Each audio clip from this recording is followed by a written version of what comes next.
Hi, friends. This is Angie, Angela Power Disney. I'm trying to keep pressing forward rather than going into retreat mode. So although I do plan on doing a video today documenting evidence of harassment against myself going back 3 years, really, I'm first of all going to do something that I've felt to just document in terms of MKULTRA abuse and drugging. And so I have a group on Facebook called Mind Control, Social Engineering and Diabolical Experiments in the UK and US. And it goes beyond the UK and US, obviously. Most of the Commonwealth countries, Germany, I'm sure it's much more widespread than was first realized. And many people thought that MKUltra was mainly conducted in America, starting with the Nazi scientists being brought over there after World War II, and limited amounts of the abuse having been acknowledged and apologized for in America, and some documents having been located, even though many were willfully destroyed. So you can refer to many of my previous videos with my testimony, but I just wanted to focus on this drugging for abuse issue and start off with it right in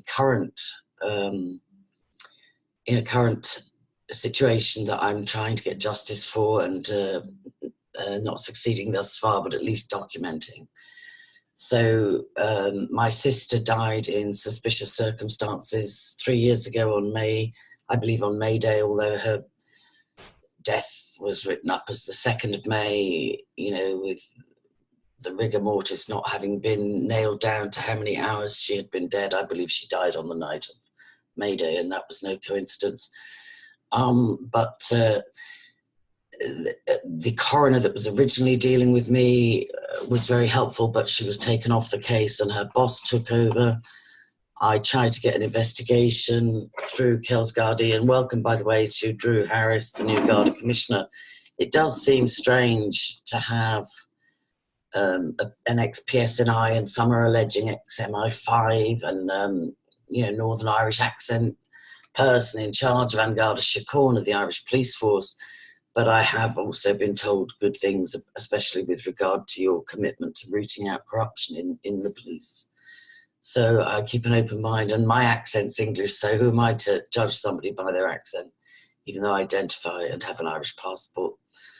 So yeah, I'm hopeful that what I've experienced in terms of cover-up and failure to properly investigate that will be addressed, So I had asked for an investigation into my sister's, what I believed was a murder, and my son was interviewed, and a substance was tested, and pretty much that was the extent of the investigation. My mother wasn't interviewed, my sisters, weren't interviewed, and the issues I raised, in my opinion, were not properly investigated. And one of the biggest issues was that my sister, in her toxicology report, had 0 alcohol in her system, but a toxic substance with a count of over 500. And I remembered, I'm sure I've said this before, but it dawned on me just a week ago that my mother had the same issue when living with my father. She was moved from the family home, endorsed by several professionals, including her medical team and social worker and elder care people, that her life was in danger living with my father. And I used to be taking my mother for blood tests in Dublin regularly at St. James's, and she kept showing up this very high reading of an unexplained toxin in the liver, which was about, I think her average was about 350, and the normal reading of that should be about 40 in a perfectly healthy person. So it kept falsely, in my opinion, getting blamed on alcohol with my mother as well, and something my father had regularly said was both to my sister and my mother, well, you're an alcoholic, nobody will ever believe you. But when I managed to get my mother safely away and rehoused away from my father, her blood's dramatically, this toxin in her blood dramatically dropped from around 350 for at least the previous 2 years to 70. And she still enjoyed a glass of wine. She still, she was drinking, enjoying a drink and not drinking to excess. And her medical team said to me, whatever you're doing, Angie, keep doing it, because we can't believe her blood results. And it just dawned on me, or re-dawned on me again a week or so ago, that it was the exact same situation with my sister Fiona, an unexplained toxin showing up, which was not alcohol related, and much more likely, in my opinion, due to poisoning. It was like I got second opinions on the toxicology from friends, that are in the medical profession, and it was likened to antifreeze, and could possibly have been raw and badly brewed poteen, but in vast amounts. And when I mentioned this to my mother on Sunday with a witness there, she said, oh yes, even my water used to taste strange. And I reported also that on a different occasion, my sister Anne-Marie had gone mad at my father because he kept mum unconscious for 3 days on saying it was her drinking. But as I say, when she left, her toxicology, and I'm sure the hospital would provide that if my mother consents, her toxicology of this mystery toxin dropped from 350 to 70, and I'm not sure what her readings are now, but it was a dramatic, unexplained drop, which only happened on leaving my father's home. There were occasions as well when he would buy a dozen bottles of cheap wine, and then I believe he was doctoring the alcohol, both with my mother and my sister, pretty confident that if anything happened to them,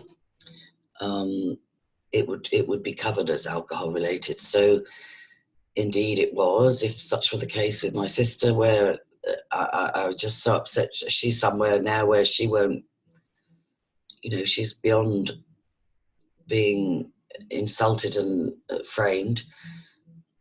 She did like a drink, I don't deny it, but so did my mother, and so do I. But that's such a great excuse for somebody that wants to conduct nefarious acts undercover. So I'm going to talk about the other thing just from the present, or from current, before I go back to my memories from my earliest memories on of drugging anomalies, is that when I was in a research team connected to the Hampstead case, Hampstead Research it was called, there was about 30 of us active and some amazing work going on in there. One contributor, braver than myself, infiltrated the dark web in an effort to, uncover the truth, and was horrified to report that there were whole chat rooms and groups of paedophiles that would discuss drugging for memory wiping and drugging for child abuse, and which drug was the latest and which was the most effective, and so on and so forth. It was like listening to junkies describing their drugs. It was just the report given by this person. She didn't lift whole portions of the chat room, but she or he reported back saying that it was profoundly disturbing. And anybody who's, in simple layman's terms, you think of Rohypnol or variations of that, and you hear so much about drinks being spiked. Also in children's testimonies, of the many, many, many child abuse survivors that have come forward, they will almost always talk about being drugged before being abused, being given drinks that tasted funny, or losing, being aware but losing the ability to stand up or really protest or defend or anything. So scopolamine was a very early drug used in the MKUltra experiments, and many other. LSD was widely used, and I believe there was a court case, for an FBI person who was actually, because a lot of people, not just children, but a lot of people, including even FBI employees, and many more, as I say, it wasn't just in America. Many people were given drugs without knowing and then observed, and these are documented, these kind of experiments. Part of the cover in the MKUltra, part of the cover story was it was a race with the Russians to learn how to control the human mind. And if we don't do it first, the Russians are going to beat us. And part of the narrative was also a truth drug for interrogation, so that if you arrested spies, you could, you didn't need to waterboard necessarily, or torture, as in the Abu Ghraib kind of levels, if you could simply administer drugs that would have those people talk. Another narrative given was that, you could create the perfect spies by dissociating from a young age. And I would suggest that was something that was done to me and my siblings and many others. But if you traumatize, dissociation is usually associated with people that have had consistent chronic trauma in the formative 0 to 7 preferably, but 0 to 12 worked too. And in this day and age, they can actually dissociate people much older. For instance, people that go into the entertainment industry in their teens or 20s can be electroshocked, and the much more modernized technology can be used to force dissociation and memory wiping. So the arguments were self-contradictory in a way, because some of the drugs were supposedly being experimented with as truth serums, and yet other things were justified by saying it was for security purposes, so that if any of your spies got caught, they wouldn't be able to disclose because they wouldn't remember. They'd be so dissociated, they wouldn't remember, and therefore couldn't confess even under the most severe torture. And you see this with, with these sort of school shootings or assassinations, say of John Lennon or JFK, or a lot of the quote unquote terrorist attacks, and even of my uncle, the person that's doing 26 years in jail for murdering my uncle, was reported to have been glassy-eyed and just out of it, just out of it after he'd brutally beaten my uncle to death, in what I believe was an orchestrated hit with an MKUltra assassin.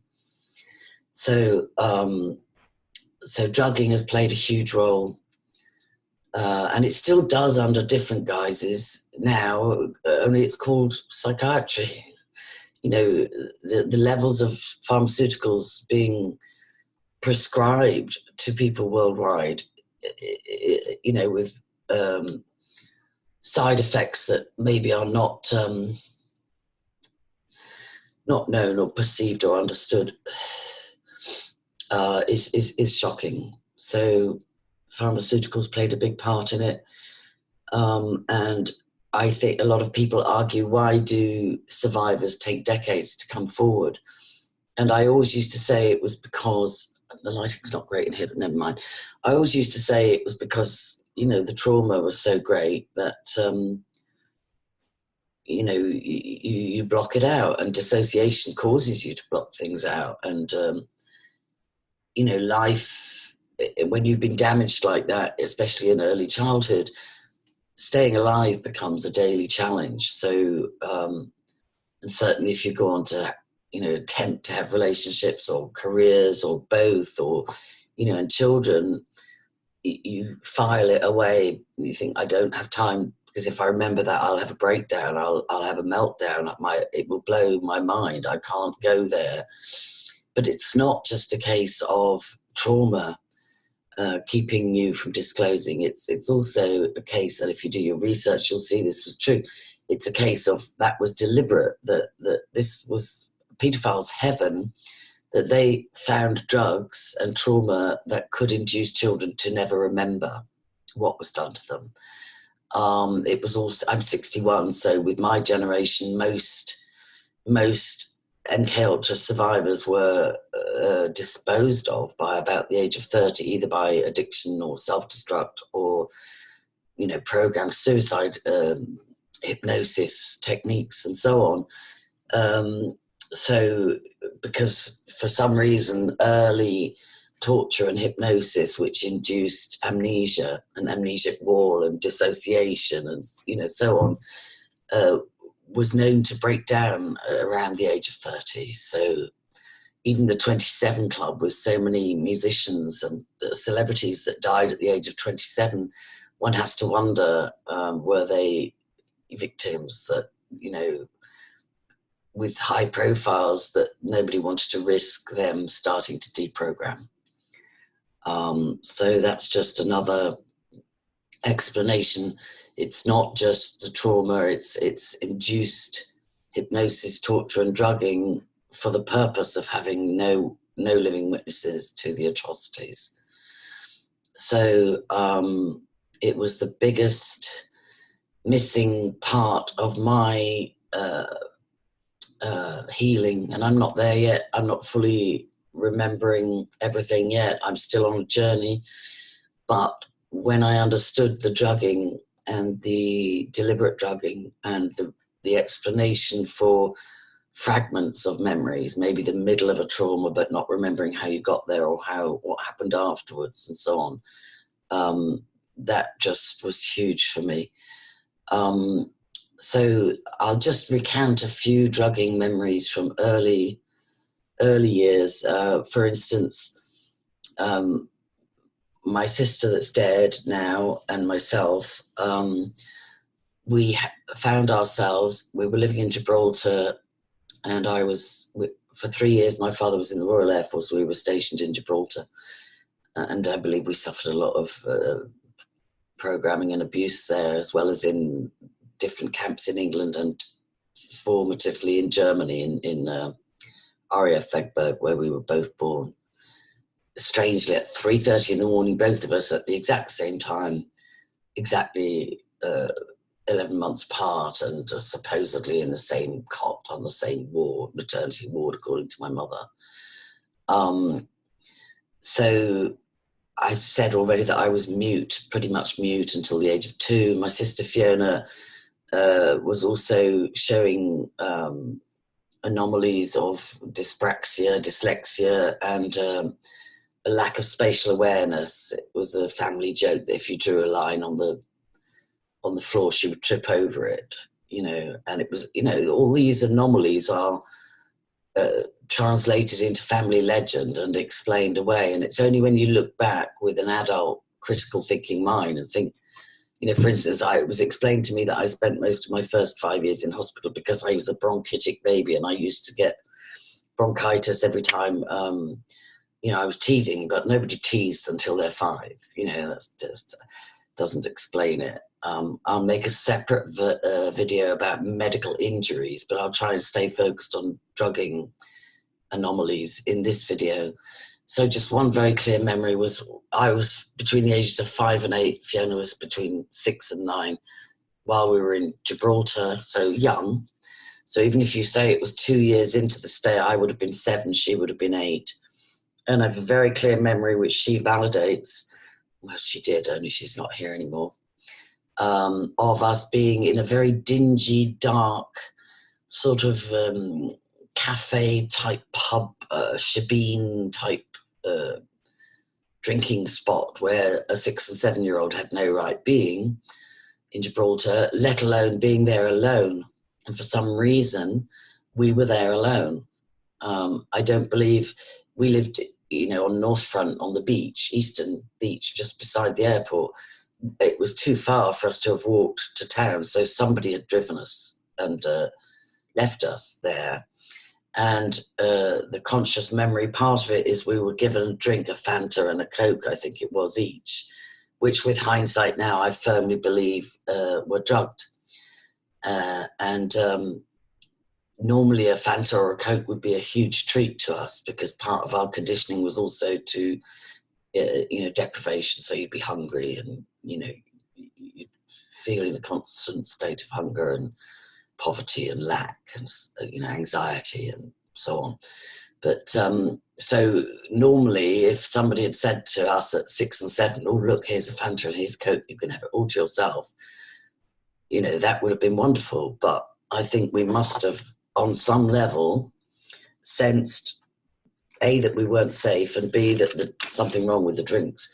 And so we left, and we slipped out, and we got chased. We got chased by somebody from in that bar, screaming at us as to why we hadn't finished the drinks and where did we think we were going. Now, on that occasion, I think we escaped. I don't know how we got back home. On that occasion, I think we escaped what would have been a gang rape, really. I think we were dropped off for the purposes of being abused and being told that if you put this in a drink for them, give it 20 minutes, they won't remember anything. Another occasion, also while we were living in Gibraltar, I remember just 1 or 2 holidays, quote unquote, in Morocco.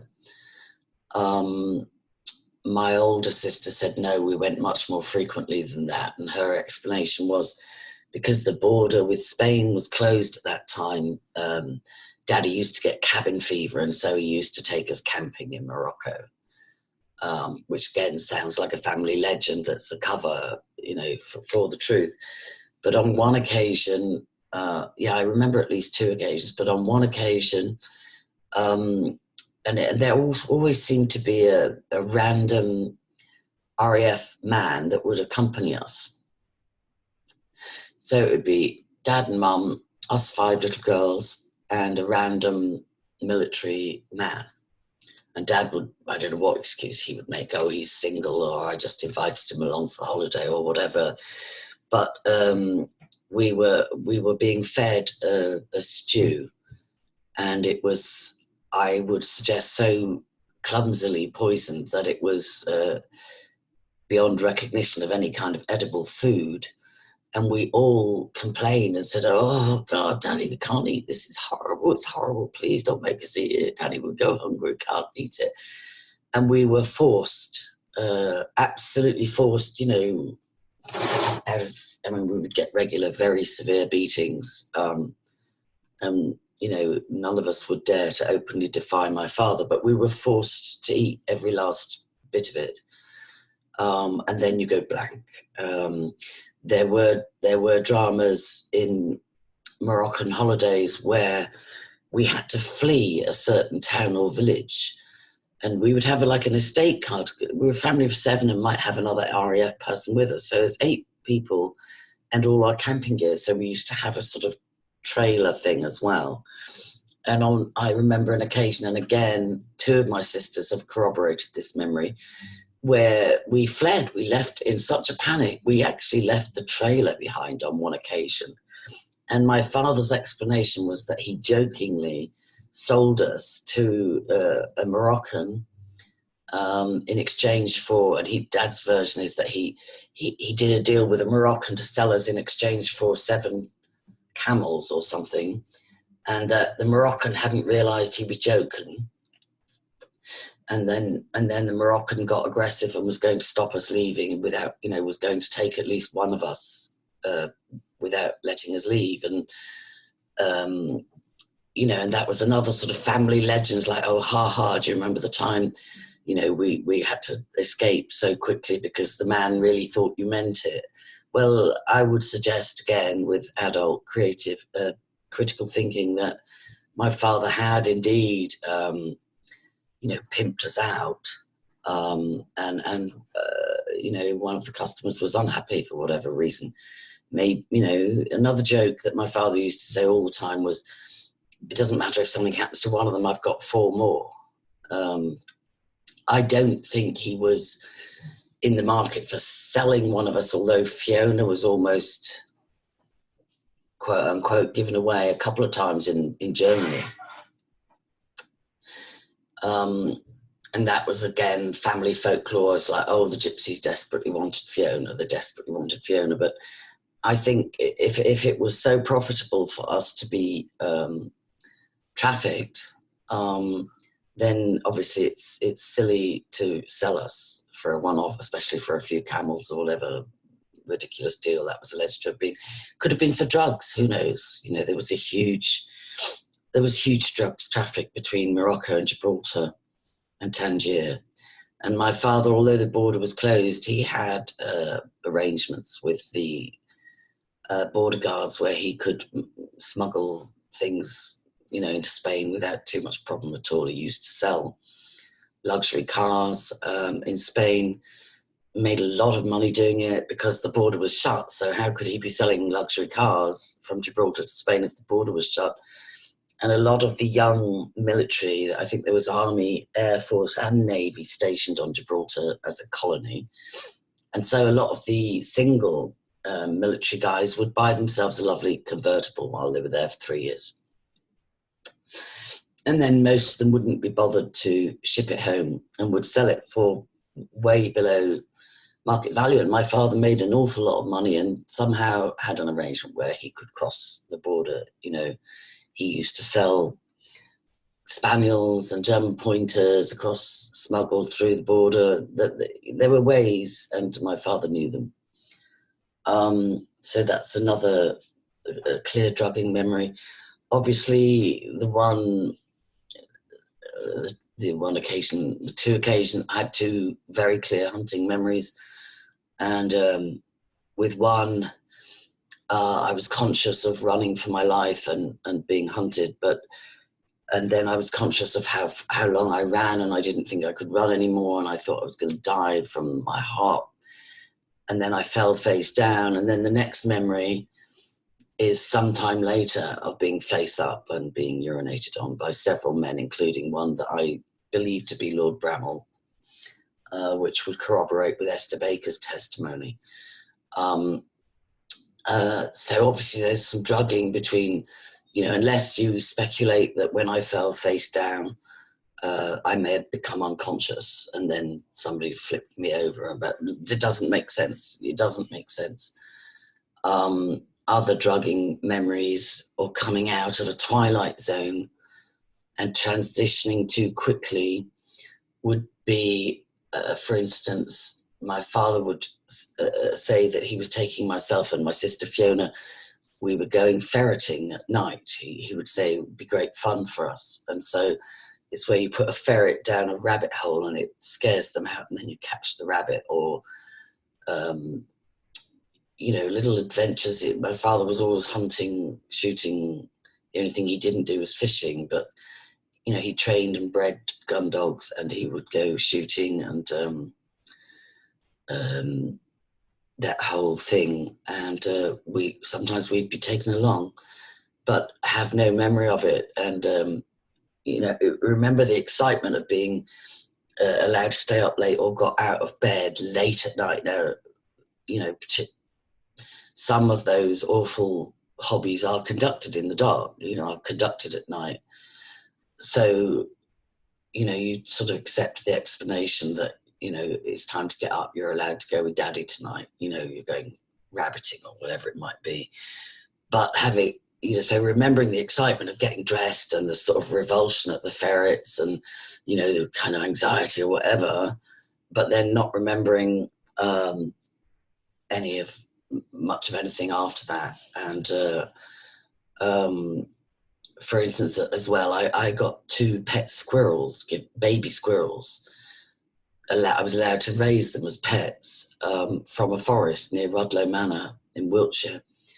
And I was told that some naughty boys fired catapults at the mother and the mother abandoned them, and that was why I was allowed to raise them as pets. But I don't remember being wherever these naughty boys were supposed to have fired catapults and frightened away the mother. I just know I had two baby squirrels to raise, and I just accepted that and raised them and loved them, you know. I just had another time. There were occasions when I felt like I was being used for one purpose and then I was to be slotted back into my normal life. You know, happy little child of 5 little girls that were always beautifully dressed and always well behaved, you know. But I remember being brought back from some activity, and it was too short a time to transition to what was supposed to happen next. And this is a bit embarrassing, but I was allowed to go to a birthday party, and it was too much of a rush getting ready, and I went to the birthday party and forgot to put my pants on. So I was mortified the whole time with a pretty party dress on and socks and shoes and everything, but with no underwear, and feeling, you know, if anybody finds out, I'd be so embarrassed and so on. I'm trying to think. There are, see, these things, because we were traumatized and drugged, and the intention is that one doesn't remember these kind of things. I can have a memory and 2 years later I've forgotten it. And even in trying to recount it in a 45-minute testimony, they float in and out. So that's why I think so many people say that journaling helps you deprogram from these horrors. So a couple of other drugging memories had come to mind. Oh, I know one. Something that I've been given so much abuse over is the photograph of my parents and sisters and myself presenting a check to Jimmy Savile. And that photo has been used to say that I'm, you know, a peer of his, and, you know, it's just horrendous how that photo has been used against me. And, you know, 40 million was raised by that awful, horrible man for charity. And so from the British public, so you imagine how many check presentations and photos there were, you know, millions. You know, if he raised 40 million, you know, it wasn't just him single-handedly raising it. People were raising money all over the country for Stoke Mandeville Hospital or whatever. But on a deeper level, on the fundraiser that my sister and I did, suggested by my mother, which was to ride my horse, and she would ride a horse alongside me from Warwick University to Wiltshire, where we lived. We did a 5-day horse ride, and although I have absolutely clear memories of each day and the newspapers that came and the money that was collected and the photographs that were taken and the interviews, and, you know, I don't have any memory of where we slept each night. And where we slept each night was organised by my parents and with mostly elite type horsey people across the UK. So that's another likely drugging obscured memory. Yeah, you see, these things I really need to write down because they float away so quickly. That's probably, oh yes, the dentist. I talked in other videos about being taken to the dentist, but not having any memory of any dental work done. So for instance, being in a dental chair, and I have a very clear memory of being told we're going to be giving laughing gas, and it's the newest drug for dental treatment. And then, you know, laughing and then floating away, and only realizing later that we didn't have any fillings or any, you know, you don't need laughing gas to have your teeth examined. So I think, and many other survivors have testified that dentistry was used as a cover as well.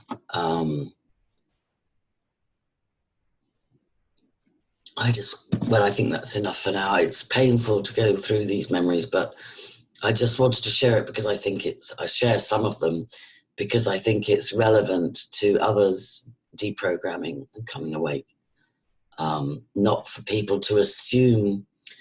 This is why I don't delve too much into other people's healing journeys in great detail, because I don't want to assume somebody else's experiences. So I'm not saying this for other awakening survivors to assume my story, but it almost inevitably has there's a pattern. There's a pattern emerges that the drugging was a huge part.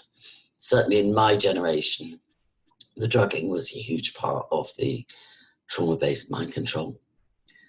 So just to ask you, God, if there's anything else I should include here.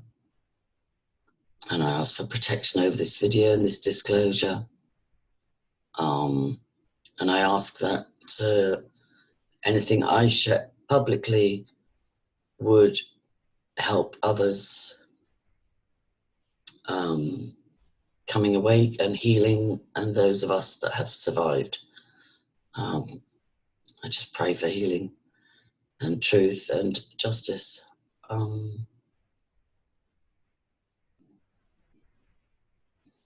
Yeah, one more thing, just up to date again, is I was administered a very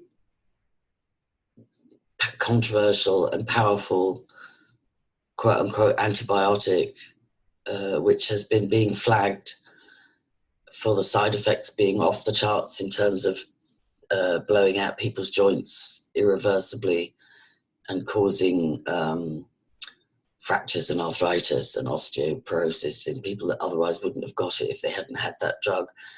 And the furore and I think some lawsuits in America caused it to be withdrawn for use, except for in the most extreme cases of cancer. And when they thought I had cancer in 2014, I was in hospital for 6 weeks, but I was in Cavan General, and they blasted me for 12 days with 3 different antibiotics, one of which had to be signed off for by a doctor on every intravenous treatment. And that indeed is the drug that has now caused my right knee to blow out and my ankle to fracture. I've been having, since I had that drug, and I didn't get warned about any of the side effects of it, because I was an inpatient in hospital, so the doctor just decided I'm going to try this. You know, I didn't get to read any leaflets or get warned about, you know, there is a possibility all your joints could blow out and you could start experiencing fractures and arthritis and so on. But not long after that, I was diagnosed with osteopenia, which is a forerunner to osteoporosis, which is not in my family history. And then my knee was progressively, particularly one knee, was progressively weakening, and then catastrophically gave out in May when I broke my ankle, dislocated my knee, and had a rotator cuff injury.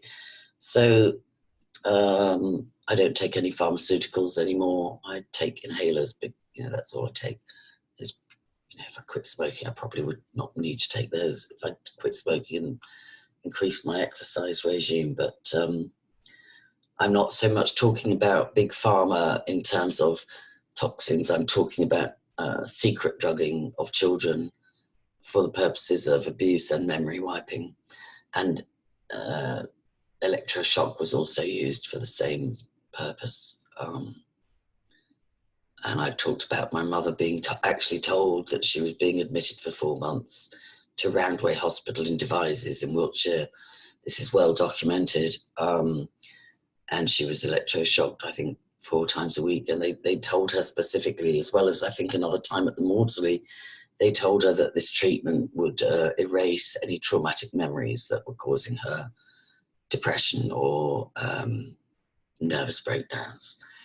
And it's probably far more likely that she was, you know, her programming was breaking down, and it was genuine reaction to trauma, not depression. But at the time, she was told it was something wrong with her and that they could probably cure it with electroshock treatment. So that's it. I'll do my next MKUltra disclosure video on medical injuries, of which I'm a walking evidence, right up to the, you know, present day. But scars and anomalies and surgeries and strangenesses, and that'll be my next MKUltra disclosure video. And God bless, and I pray for healing for all of us on this journey of remembering atrocities that never should have occurred. You can find For anybody, this is my YouTube channel. I've also got a smaller YouTube channel, Angie Paradisney. I blog daily on Facebook, Angela Paradisney, and I have a website, angelascaches.org. No apostrophe, and Caches is spelled C-A-C-H-E-S. Thanks and God bless.